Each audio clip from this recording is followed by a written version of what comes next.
Hello मेरे प्यारे दोस्तों, आरके क्लासेज के इस नए वीडियो में आप सभी लोगों का स्वागत है। और आज हम लोग सरफेस केमिस्ट्री पृष्ठ रसायन का वीडियो नंबर 32 पढ़ेंगे, यानी कि भाग 32 पढ़ेंगे, जिसमें हमारा टॉपिक का नाम है वैद्युत कण संचलन, इंग्लिश में कहते हैं इलेक्ट्रोफोरेसिस। दूसरा टॉपिक का नाम है धन कण संचलन, कैटाफोरेसिस। और तीसरा टॉपिक का नाम है ऋण कण संचलन, एनाफोरेसिस। देखिए, इसके जस्ट पीछे के वीडियो में हमने आप लोगों को पढ़ाया था कि तुम्हारे कोलाइडी विलयन है, उसमें जो कोलाइडी कण होते हैं जो हमारी नग्न आंखों द्वारा दिखाई नहीं देते हैं, केवल सूक्ष्मदर्शी से दिखाई देते हैं, उन कणों को तली में कैसे बैठा सकते हैं। यानी कि कोलाइडी विलयन में उपस्थित कोलाइडी कणों को तली में स्कंदित कराने की हम लोग विधि पढ़े थे। ठीक है, पढ़े थे हम लोग, जो हमारा वीडियो नंबर 31 था। कौन सा वीडियो था? 31 था। उसमें हमने पढ़ा था कि अगर कोई कोलाइडी सॉल्यूशन है तो उस सॉल्यूशन को, जो भी उसमें कोलाइडी कण उपस्थित हैं, उनको तली में कैसे स्कंदित किया जा सकता है, बैठाया जा सकता है, उसकी विधियां पढ़े थे। उन्हीं विधियों में से एक छोटे छोटे टॉपिक आपके कंपटीशन में पूछ देता है। उसमें से हम आपको पढ़ाए थे, एक विधि आपको पढ़ाए थे वैद्युत कण संचलन, माने कि वैद्युत कण संचलन के द्वारा कैसे हम लोग कोलाइडी विलयन में उपस्थित कोलाइडी कणों को तली में स्कंदित कराया जा सकता है, ये आपको हम पढ़ाए थे। उसी में से एक छोटा सा टॉपिक आपसे पूछ देता है कि इलेक्ट्रोफोरेसिस क्या होता है, या कैटाफोरेसिस क्या होता है, या एनाफोरेसिस क्या होता है। ये कंपटीशन लेवल के लिए ये टॉपिक आपको हम पढ़ा रहे हैं। तो चलिए हम लोग शुरू करते हैं। सबसे पहले पढ़ेंगे वैद्युत कण संचलन, इलेक्ट्रोफोरेसिस होता क्या है। चलिए अब सुनिए, आप लोग यहाँ पे देखिएगा, हमने एक पात्र ले लिया है और इस पात्र में हमने कोलाइडी विलयन भर दिया है। कोलाइडी विलयन क्या होते हैं सब हम पीछे पढ़ा चुके हैं।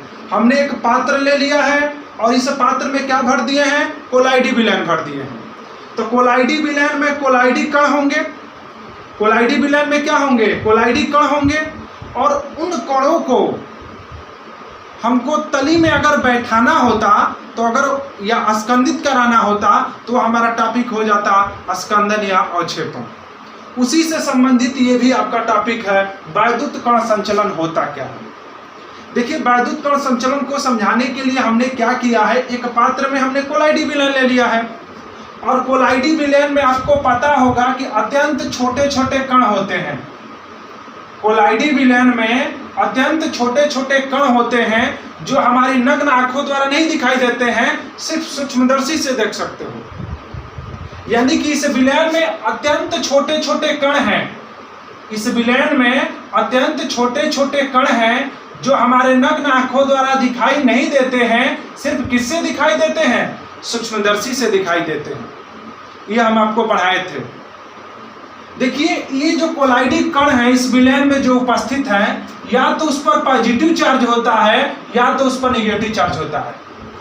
यानी कि कोलाइडी विलयन में कोलाइडी कण विद्युत आवेशित कण होते हैं, यानी कि उस पर या तो पॉजिटिव चार्ज होता है नहीं तो नेगेटिव चार्ज होता है।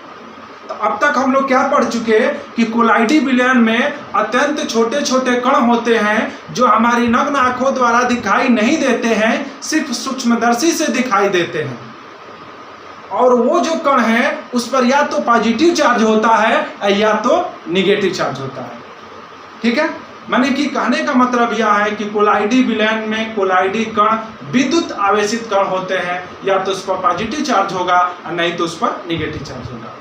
तो चलिए मान लिया जाए कि यह कोलाइडी विलयन है और इस कोलाइडी विलयन में जो कोलाइडी कण है उस पर पॉजिटिव चार्ज है। मान लिए कि कोलाइडी विलयन में जो कोलाइडी कण है उस पर पॉजिटिव चार्ज है। ठीक है, अब समझिए, यानी कि ये जो कण है सब पे कौन सा चार्ज है? पॉजिटिव चार्ज है। अब इसमें क्या किए हैं, हम विद्युत धारा प्रवाहित कर रहे हैं। तो विद्युत धारा प्रवाहित करने के लिए हमने दो इलेक्ट्रोड ले लिया है, एक एनोड जो बैटरी के धन सिरे से जुड़ा है और दूसरा कैथोड जो बैटरी के ऋण सिरे से जुड़ा है।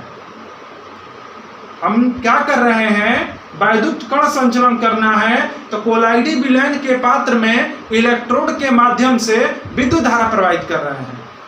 तो उसके लिए हमने एनोड और कैथोड दो प्लेट ले लिया है। एनोड पॉजिटिव प्लेट होता है और कैथोड तुम्हारा नेगेटिव प्लेट होता है। अब क्या किए हैं, जब इसमें हम लोग विद्युत धारा प्रवाहित करेंगे, जब इसमें हम लोग क्या करेंगे, विद्युत धारा प्रवाहित करेंगे, तो ये तुम्हारा पॉजिटिव प्लेट और ये तुम्हारा नेगेटिव प्लेट है। तो अगर कोलाइडी कण पर ऋण आवेश है तो वह तुम्हारा धन प्लेट की ओर भागेगा। अगर कोलाइडी कण पर धन आवेश है तो वह तुम्हारा ऋण प्लेट की ओर भागेगा।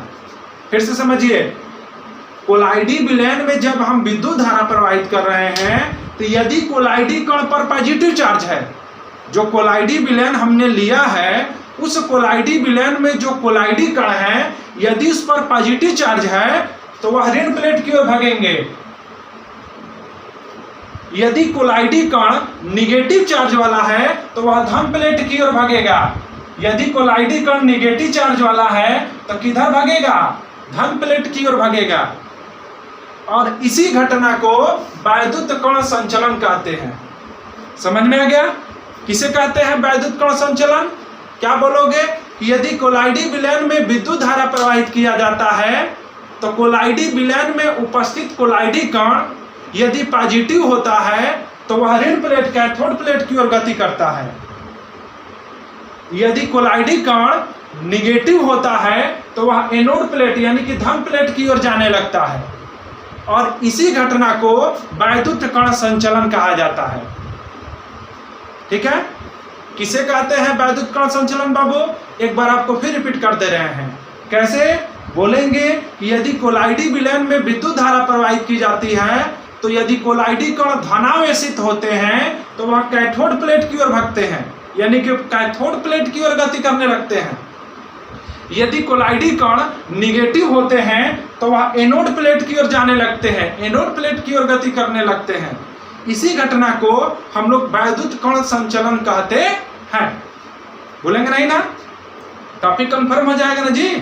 क्या टॉपिक रहेगा? वैद्युत कण संचलन। आप लोग चित्र बनाइएगा और इत्मीनान से बस साफ साफ एकदम अपने शब्दों में क्या करिएगा, लिखिएगा कि यदि कोलाइडी विलयन में विद्युत धारा प्रवाहित की जाती है तो कोलाइडी कण यदि धन चार्ज वाले होते हैं तो वह कैथोड प्लेट की ओर गति करने लगते हैं। यदि कोलाइडी कण तुम्हारे निगेटिव चार्ज वाला रहेंगे तो वह तुम्हारे एनोड प्लेट की ओर गति करने लगते हैं। और इसी घटना को वैद्युत कण संचलन कहते हैं। ठीक है? कोई दिक्कत? इलेक्ट्रोफोरेसिस इसी को कहा जाता है। अगला हम लोगों का टॉपिक है धन कण संचलन। धन कण संचलन, देखिए इसी में सब चीज है। धन कण संचलन या कैटाफोरेसिस क्या होता है? ये कैटाफोरेसिस भी आपका नाम पूछ सकता है।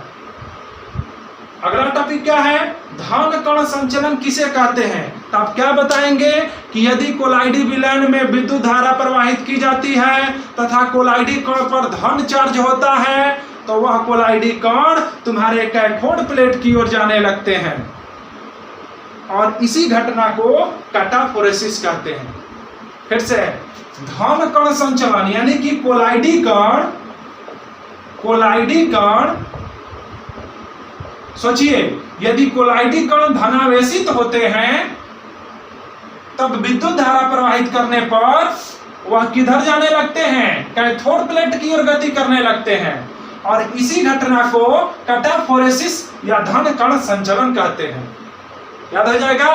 फिर से एक बार सुन लीजिए कि यदि कोलाइडी कण धन चार्ज वाला होते हैं तो वह कैथोड प्लेट की ओर जाने लगते हैं और इसी घटना को कैटाफोरेसिस कहते हैं। ठीक है? अगला आपका टॉपिक क्या है? ऋण कण संचलन, जिसको कहते हैं एनाफोरेसिस। ऋण कण संचलन यानी कि यदि कोलाइडी कण पर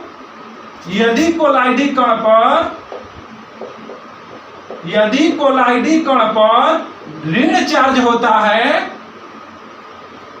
तो वह कोलाइडी कण एनोड प्लेट की ओर गति करने लगते हैं। यानी कि किधर जाने लगेंगे जब विद्युत धारा प्रवाहित किया जाएगा? तो एनोड प्लेट की ओर जाने लगते हैं। और इसी घटना को एनाफोरेसिस कहते हैं या ऋण कण संचलन कहते हैं। टॉपिक कंफर्म है ना जी? कैसे बाबू? यदि तुम्हारा कोई कोलाइडी विलयन है, तो जब कोलाइडी विलयन में विद्युत धारा प्रवाहित किया जाएगा तो कोलाइडी कण जो है यदि पॉजिटिव हैं तो वह किधर जाएंगे? कैथोड की ओर। यदि कोलाइडी कण निगेटिव हैं, निगेटिव आवेश वाले हैं, तो वह तुम्हारे एनोड प्लेट की ओर जाने लगेंगे। और इस घटना को वैद्युत कण संचलन इलेक्ट्रोफोरेसिस कहते हैं। आपसे कोई पूछ देगा कि कैटाफोरेसिस क्या होता है, तो क्या बोलेंगे? यदि कोलाइडी कण तुम्हारे पॉजिटिव चार्ज वाले होते हैं और तब उस विलयन में विद्युत धारा प्रवाहित करोगे तो वह कोलाइडी कण कैथोड प्लेट की ओर गति करने लगते हैं और इस घटना को कैटाफोरेसिस कहते हैं। ठीक है, या हिंदी में क्या कहते हैं? धन कण संचलन कहते हैं। यदि कोलाइडी कण निगेटिव चार्ज वाला होगा तो अगर उस विलयन में विद्युत धारा प्रवाहित करेंगे तो वह कोलाइडी कण तुम्हारे एनोड प्लेट की ओर जाने लगते हैं, एनोड प्लेट की ओर गति करने लगते हैं और इस घटना को ऋण कण संचलन या एनाफोरेसिस कहते हैं। ठीक है बाबू, तो देखिए ये जो टॉपिक था तुम लोगों का, ऐसा टॉपिक था जो आपका कंपटीशन में पूछ सकता था, इसीलिए हमने एक नए पार्ट करके एक वीडियो को आप लोगों के सामने प्रस्तुत कर दिया कि कृपया करके इस वीडियो को भी आप लोग अच्छे से तैयारी कर लें ताकि आगे चलने के बाद कोई भी कंपटीशन एग्जाम आए उसको आसानी से आप लोग कवर कर लें, बीट कर लें। ठीक है, तो अच्छे से इसका नोट्स आप बना लीजिए। अगर इसके बावजूद भी कहीं दिक्कत आ रहा है तो हमसे आप जरूर संपर्क करिए। धन्यवाद।